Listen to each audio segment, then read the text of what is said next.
Yesterday, G-Man read out a passage from Paul's epistle to the Romans, and the passage he read is from chapter 12. However, given that the language was very archaic, G-Man stumbled over it on a number of occasions, making his reading of it garbled, to say the least. So I've decided to read it from the same version as him, King James, and then to read it again from the Jerusalem Bible.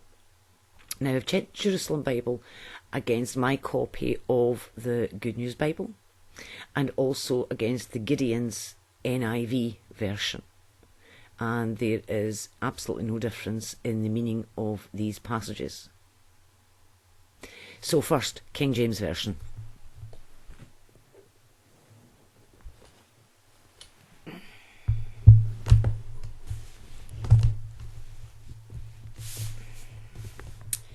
I beseech you therefore, brethren, by the mercies of God, that ye present your bodies a living sacrifice, holy, acceptable unto God, which is your reasonable service. And be not conformed to this world, but be ye transformed by the renewing of your mind, that ye may prove what it is that good and acceptable and perfect will of God. For I say, through the grace given unto me, to every man that is among you, not to think of himself more highly than he ought to think, but to think soberly, according as God hath dealt to every man the measure of faith. For as we have many members in one body, and all members have not the same office, so we, being many, are one body in Christ, and every one members of one another. Having then gifts differing according to the grace that is given to us, whether prophecy, let us prophesy, according to the proportion of faith. Or ministry, let us wait in our ministering. Or he that teacheth, on teaching. Or he that exhorteth, on exhortation. He that giveth, let him do it with simplicity. He that ruleth, with diligence. He that showeth mercy, with cheerfulness. Let love be without dissimulation. Abhor that which is evil. Cleave to that which is good. And now, from the Jerusalem Bible.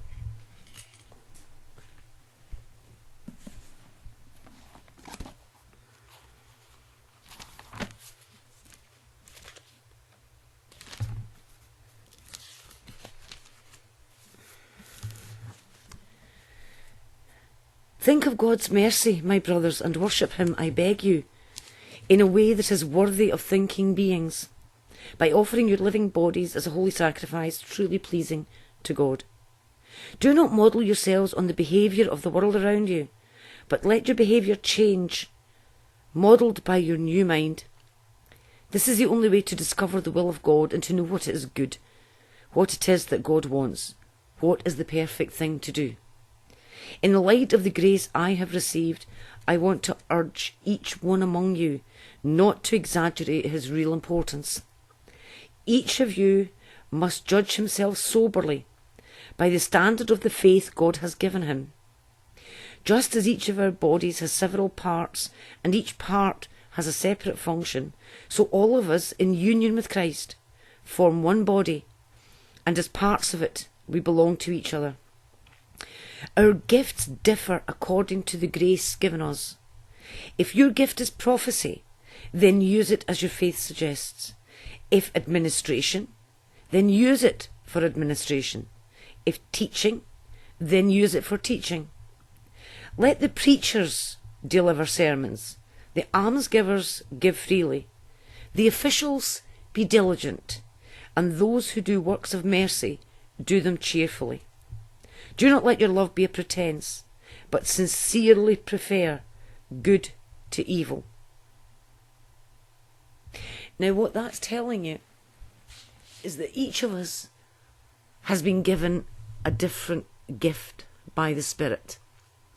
Some have been given the gift of prophecy, others have been given the gift of preaching, others the gift of teaching, yet others the gift of almsgiving. And we should do that which is our gift. We shouldn't preach if our gift is prophesying. We shouldn't prophesy if our gift is teaching.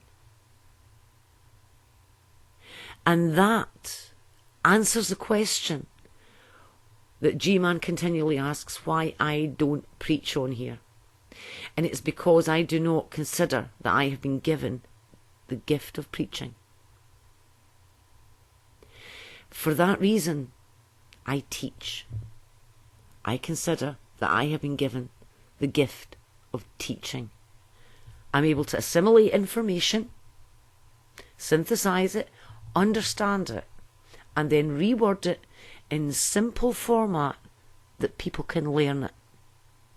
And I believe that that is a gift that was given to me. I look at the life on this planet, can also look at the rocks or the cosmos, the actual things that God created, and I can explain them in terms that a layperson can understand. That's the gift that I believe that God gave me, and that is the gift that I am using. G-Man may prefer that I preach, but that would mean going against what the Bible tells me I should do. And it's telling me, don't preach if preaching isn't your gift. So, how can you tell what gift you've been given? Well, it tells you in the passage that you have to judge modestly. Realistically, you have to ask yourself the question, if I am preaching, am I bringing people to Christ or pushing them away from Christ? If you're pushing them away from Christ, then maybe, just maybe, your gift is not in preaching, but lies in another direction. It doesn't matter what you want your gift to be. It matters what your gift is. That's what's important. You must judge what gift it is that you have, and then use that gift.